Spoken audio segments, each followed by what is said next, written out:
বৈচিত্র্যময় বিশ্বের এক এক জায়গায় লুকিয়ে আছে এক এক রহস্য, আর তা নিজে চোখে দেখতে ও সাক্ষী হতে সেই সমস্ত জায়গায় পৌঁছে যান পর্যটক ও কৌতূহলীরা। তেমনই এক জায়গা বা দেশের নাম হলো গ্রিনল্যান্ড। এই দেশের নাম শুনলেই সবার চোখে হয়তো ভেসে উঠবে সবুজে মোড়ানো কোনো এক জায়গা। তবে অবাক করা বিষয় হলো বিশ্বের এই জায়গা সব সময় তলিয়ে থাকে বরফে। তবে জানেন কি, আজ তো এই দেশে কোনো রাস্তা নেই, তাহলে সেখানে লোকে চলাচল করে কিভাবে? সব বলবো এই গুরুত্বপূর্ণ প্রতিবেদন শেষ অবধি দেখুন। আমি দীপেন্দু, দ্য নিউজ বাংলা লাইভে আপনাদের স্বাগত জানাই। এরিক দ্য রেড, যিনি একজন আইসল্যান্ডের খুনি, তিনি প্রথম এই জায়গাটার নাম দেন। তিনি এই দ্বীপে নির্বাসিত হয়েছিলেন। বসতি স্থাপনকারীদের মধ্যে আকৃষ্ট করবে এই আশায় তিনি এটাকে গ্রিনল্যান্ড নামে নামকরণ করেছিলেন। তবে বিজ্ঞানীদের মতে 2.5 মিলিয়ন বছর আগে গ্রিনল্যান্ড বেশ সবুজ ছিল। গ্রিনল্যান্ড বর্তমানে বিশ্বের বৃহত্তম স্থানগুলোর মধ্যে একটা। এটা মূলত বিশ্বের বৃহত্তম দ্বীপ। গ্রিনল্যান্ড দ্বীপটার আয়তন 2.16 মিলিয়ন বর্গ কিলোমিটার বা 8,36,330 বর্গ মাইল। আর 2017 সালের আদমশুমারি অনুসারে বৃহত্তম এই দ্বীপে বসবাসরত জনসংখ্যা মাত্র 56,480 জন। সেই হিসাবে এটা বিশ্বের সবচেয়ে কম ঘনবসতিপূর্ণ দেশগুলোর মধ্যেও একটা। ইতিহাস অনুযায়ী 4,500 বছরেরও বেশি সময় ধরে গ্রিনল্যান্ডে মানুষ বসবাস করছেন। ঐতিহাসিকদের মতে 2500 খ্রিস্টপূর্বাব্দের দিকে গ্রিনল্যান্ডে প্রথম মানুষ এসেছিল।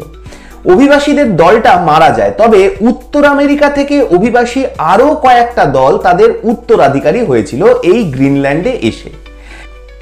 এরপর ইনুইটরা 13 শতকে এশিয়া থেকে এখানে স্থানান্তরিত হয়েছিল ও তাদের বংশধর কিন্তু আজও সেখানে টিকে আছে। বেশিরভাগ ইনুইট গ্রিনল্যান্ডাররা তাদের প্রত্যক্ষ বংশধর ও তারা কয়েক শতাব্দী পুরনো ঐতিহ্যের চর্চা এখনো পর্যন্ত চালিয়ে যাচ্ছে সেখানে। বর্তমানে গ্রিনল্যান্ডের জনসংখ্যার 88% ইনুইট প্রজাতির মানুষ, বাকি 12% ইউরোপীয় বংশোদ্ভূত, প্রধানত ড্যানিশ।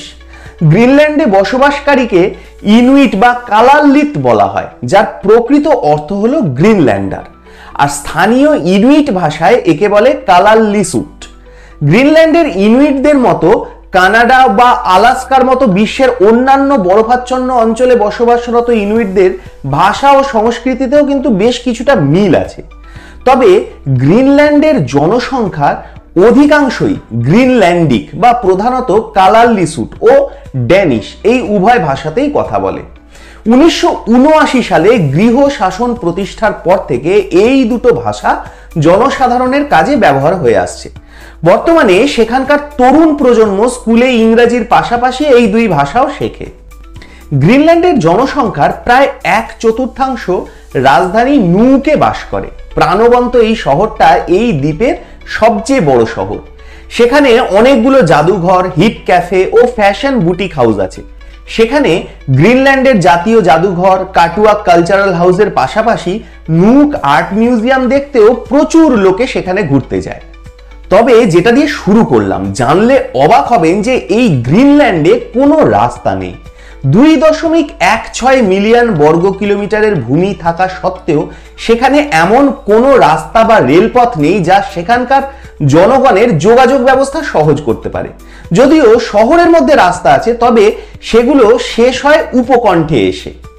সেখানে ভ্রমণের মূল মাধ্যম হলো প্লেন, নৌকা, হেলিকপ্টার, স্লো মোবাইল বা কুকুর দ্বারা চালিত এই স্লেজ গাড়িগুলো।